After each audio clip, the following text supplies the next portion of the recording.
জানেন এই হিন্দু ধর্মটা না পাকা বেলের মতো, কাক বাইরে ঠুকরে চলে যায়, ভেতরে প্রবেশ করতে পারে না, তাই পরিপূর্ণ সাধন করতে পারে না। কিন্তু ধূর্ত মানুষ বেলটাকে ফাটিয়ে ভেতরে প্রবেশ করে শ্বাসটা গ্রহণ করে।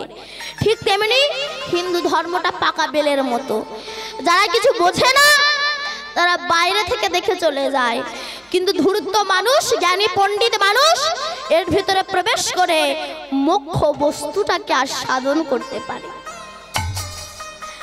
তাই নবলক্ষ ধেনুবৎস মানেটা কি? নবলক্ষ গোপালন মানে, নব মানে কি? নব মানে নতুন, নব শব্দে নতুন। লক্ষ মানে, লক্ষ মানে কি? দৃষ্টি। নব মানে নতুন, লক্ষ মানে দৃষ্টি, গো মানে পৃথিবী, আর পালন মানে প্রতিপালন করা। বলছে তার নতুন, যার নতুন লক্ষ্য কৃষ্ণ ভজন পথে জন্মিয়েছে, তার হৃদয় মন্দিরে ভগবান প্রবেশ করে তার নতুন লক্ষ্যকে নিয়ে চারণ করারই নাম হচ্ছে নবলক্ষ গোপাল। গোবিন্দ বলল তাই আমাকে দেখে শিখে না, তোমাদেরও একদিন না একদিন উত্তর গোষ্ঠ সম্মুখীন হতেই হবে। তাই যত শীঘ্র পারো হরি ভজন করো। কিন্তু আমরা তো সেটা করি না, সংসার নিয়ে মেতে আছি। আস্তে জানেন মৌমাছি সারাটা জীবন কত কষ্ট করে কাঁটার সঙ্গে যুদ্ধ করে ক্ষত বিক্ষত হয়ে ফুল থেকে মধু তুলে নিয়ে আসে, কিন্তু মৌমাছির ভাগ্যে কি মধু সেবা করা হয়? ধূর্ত মানুষ মৌমাছিকে পুড়িয়ে তার চাক নিংড়ে তারা মধু আস্বাদন করে। ঠিক তেমনি তুমি যে গাড়ি বাড়ি করছো না, তোমার মৃত্যুর পর ওই মৌমাছির মতোই তোমাকে পুড়িয়ে তোমার নিজের ছেলে মেয়েরা বাড়িতে এসে তোমার চাক নিংড়ে নিংড়ে তারা মধু আস্বাদন করবে, কিন্তু তোমার কথাই তারা ভুলে যাবে। এটাই হচ্ছে সংসার। আটল সেনেন, আটল, আটল সেনেন না?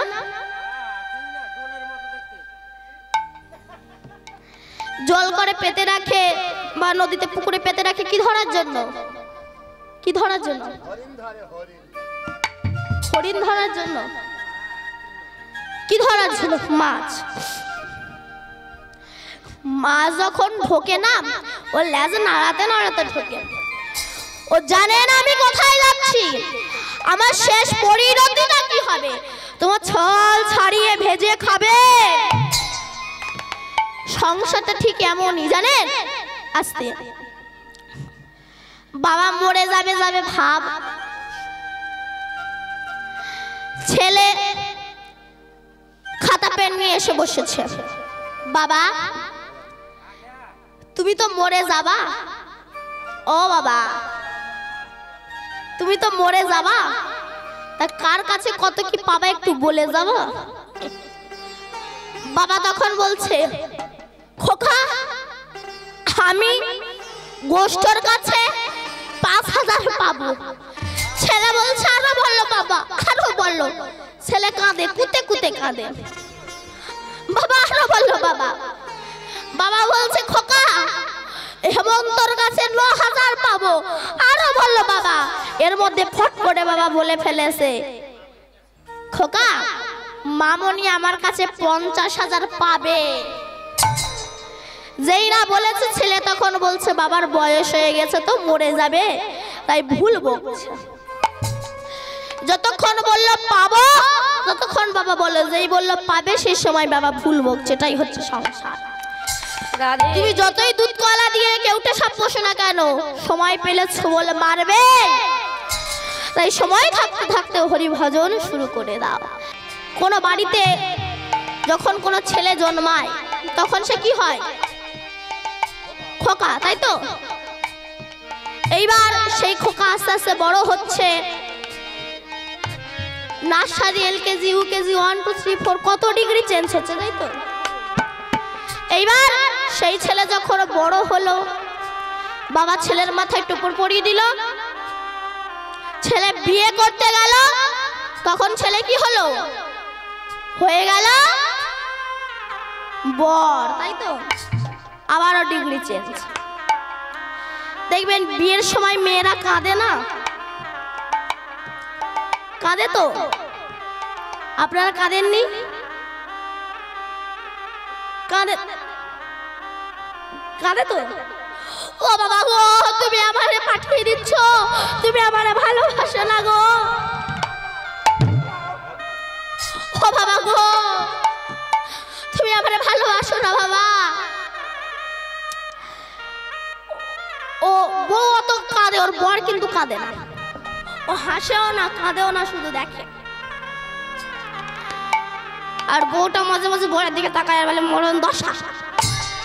বাড়িতে এসেছে, ভালোবাসার হাতটা যাই না একটু গায়ে দিতে যাবে, অপরাধ। আমি বিয়ে করে আসার সময় অত যে কাঁদলাম, কই তুমি তো একটু কাঁদলে না? তখন তার বর বলছো, এই জন্য তুমি কাঁদছো? শোনো, তুমি তো বিয়ে করে বাপের বাড়ি থেকে আসার সময় জীবনে একবার কেঁদেছো, তোমারে বিয়ে করে আমার জনম জনম কাঁদতে হবে, তাই আমি আজ কাঁদি। বিয়ে করে বউ যখন বাড়িতে আনলো, হয়ে গেল জামাই একজনা, ডিগ্রি চেঞ্জ। কত ডিগ্রি চেঞ্জ হচ্ছে দেখুন। এরপর তার যখন একটা ছেলে হলো, সে কি হলো? বাবা, ডিগ্রি চেঞ্জ। ওই ছেলে যখন আর একটা বিয়ে দিল, তখন হয়ে গেল শ্বশুর।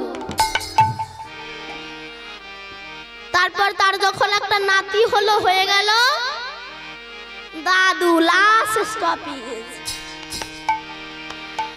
Last stoppage. ছেলে আর বাবা বলে ডাকে না, বাবা বলে ছুটে আসে না। সেই দিন চোখের জল ছাড়া আর দীনবন্ধু ছাড়া জগতে আপন কেউ না।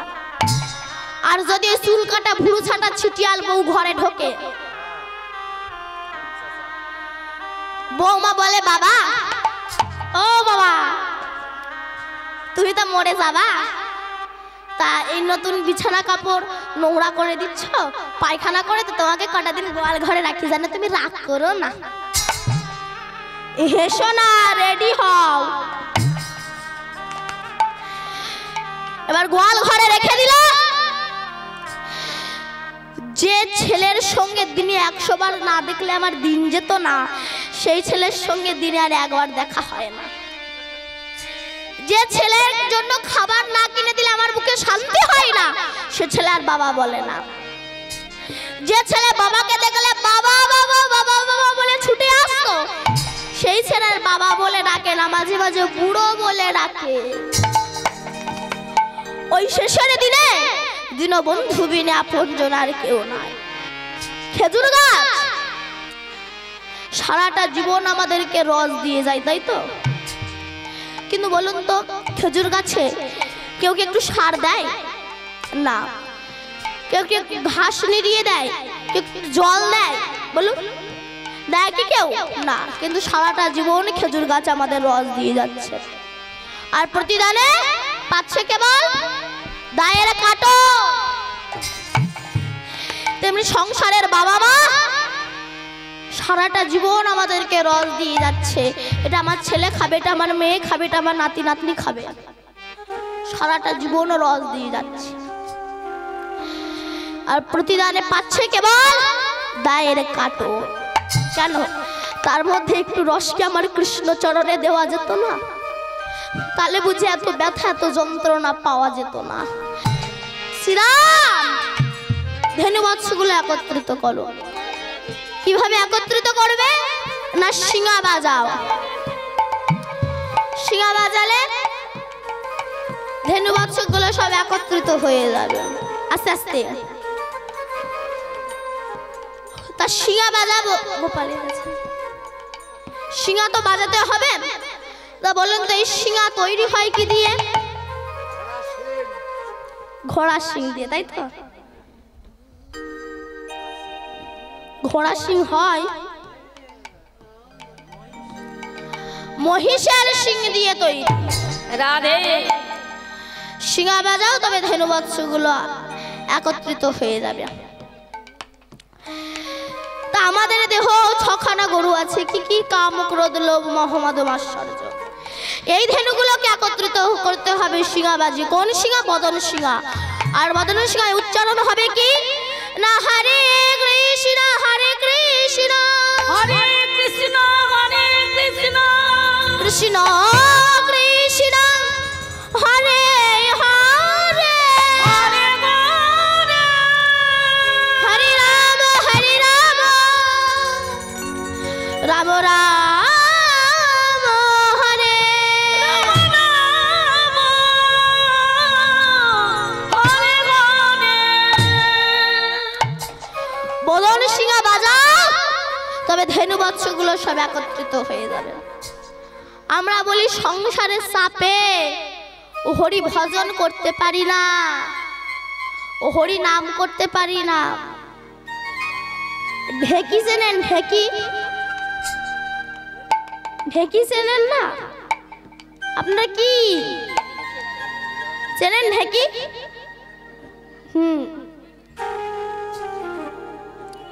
ঢেকিতে কি করে বলুন? চাল কোটে, তাই তো? ধান ভাঙে আসতে। ওই যে ঢেকি, দেখবেন ওই ঢেকির একটা মাথায় একজনা লাথি মারে আর একজনা গড়ের ভিতরে ওই ধানে হাত ঘুরিয়ে দেয়, তাই তো? একজনা লাথি মারে, একজনা।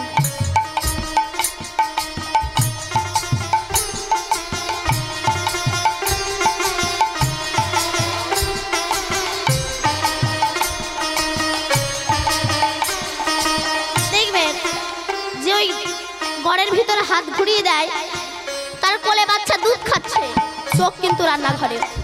খোকা, কুকুর ঢুকবে, দরজাটা লাগিয়ে দে। ছেলে কাঁদছে। এত কিছু দিকে দৃষ্টি থাকা সত্ত্বেও মনটা কোথায় বলুন তো? মনটা কোথায়? গড়ের ভিতরে, তাই তো? গড়ে থেকে মন যদি উঠে যেত, তবে ঢেকি পড়ে হাত চূর্ণ বিচূর্ণ হয়ে যেত।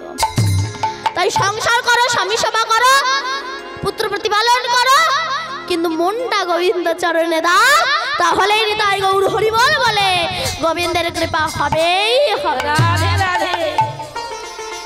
কিন্তু তা তো আমরা করছি না, গোবিন্দের নাম করছি না। কেন? দেখুন, ভগবান আমাদেরকে এত নোটিশ পাঠায়, কিন্তু গোবিন্দের একটা নোটিশ আমরা গ্রহণ করে দিয়ে সব প্রত্যাখ্যান করে দিয়ে। যেমন গোবিন্দ আমাদের প্রথম নোটিশ পাঠায় কি? কানের ধারে চুলগুলো পাকিয়ে দেয়, তাই তো? পাকিয়ে দিয়ে বলে তোমার যাওয়ার সময় হয়ে গিয়েছে, প্রথম নোটিশ দিলাম। আমরা গোবিন্দের সেই নোটিশ কি মানি বলুন? আমরা বলি গোবিন্দ তুমি আমাকে চুল পাকিয়ে দিয়েছো, তো কি হয়েছে? আমি আবার কলপ করে নেব, গোদরেজ দিয়ে চুল কালি করে নেব। গোবিন্দের নোটিশকে প্রত্যাখ্যান করলাম। গোবিন্দ বলে আমার এই নোটিশকে প্রত্যাখ্যান করলি, এর পরের নোটিশ কি দিল না? চোখের দৃষ্টি শক্তি কমিয়ে দিল। আমরা বলি ভগবান চোখের দৃষ্টি শক্তি কমিয়ে দিয়েছে, তো কি হয়েছে? আমি পাওয়ার আলা চশমা লাগাবো। গোবিন্দের এই নোটিশকে প্রত্যাখ্যান করি। ভগবান আবারও নোটিশ পাঠালো কি? আমাদের দাঁতগুলো ফেলে দিল। গোবিন্দের সেই নোটিশকে প্রত্যাখ্যান করি আমরা আবার নতুন করে দাঁত বাঁধিনি। ভগবান বলছে এতবার আমি নোটিশ পাঠাচ্ছি, আমার নোটিশগুলোকে প্রত্যাখ্যান করছিস, কিন্তু বলতো যেদিন আমি ওয়ারেন্ট রূপী জমকে পাঠিয়ে দিব তখন তোরা কি করবি? কেউ যদি মনে করে আমি 5 তলা বিল্ডিং বাড়ি করে, পাথরে ঠাসা বাড়ি করে এসি ঘরে শুয়ে থাকবো, যে আমি জমের বাড়ি যাব না, এসির হাওয়া থেকে জম বার হবে তোমারে নিয়ে যাওয়ার জন্য। রাধে।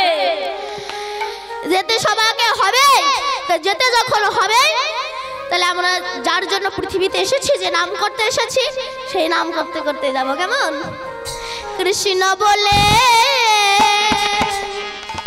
সবাই মিলে একটু হাত তুলবেন কেমন? বাহু তুলে